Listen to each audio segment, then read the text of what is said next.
एक जंगल में एक बंदर अपनी फैमिली के साथ हंसी खुशी के साथ रह रहा था। अच्छी भली बीवी, प्यारे प्यारे बच्चे, एक बेटा एक बेटी, हंसी खुशी अपना जिंदगी जी रहा था।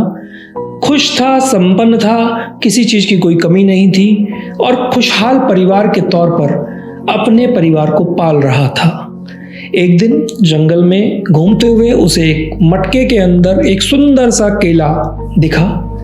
उसने केले को निकालने के लिए अपना हाथ उस घड़े में डाला, लेकिन उस केले को निकालने में वो असफल रहा।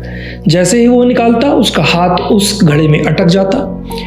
थोड़ी मशक्कत करने के बाद उसे दूर दिखाई दिया कि 5 लोग हाथ में लाठी लिए हुए, जाल लिए हुए और तरह तरह के सामान लिए हुए उसकी तरफ बढ़ रहे हैं। तो बंदर, क्योंकि समझदार था, उसे ये समझ में आ गया कि ये 5 लोग उसे पकड़ने के लिए आ रहे हैं और उनका ये बिछाया हुआ जाल है कि उन्होंने केला इस मटके के अंदर डाला और मैं नहीं निकाल पा रहा हूँ। लेकिन वो उसके बावजूद भी वहाँ से नहीं हटा और उन्हें अपनी तरफ आता हुआ देखता रहा और केले को निकालने की प्रयास करता रहा।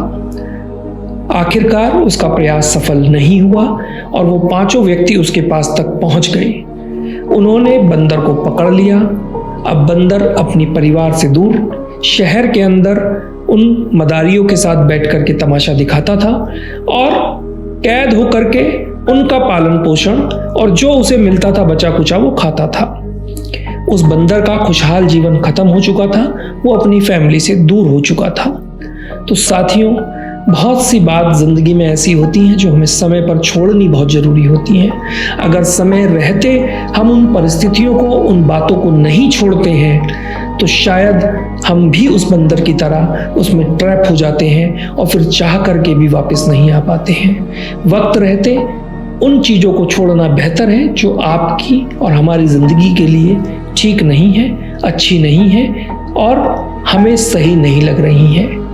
तो बंदर की तरह लालच में ना पड़े, समझदारी दिखाते हुए कदम उठाएं और हमेशा परिस्थितियों के साथ आगे बढ़ें। परिस्थितियां कैसी भी हों, सकारात्मक रहें और समझदारी से, विजडम के साथ डिसीजन लें और आगे बढ़ें। धन्यवाद।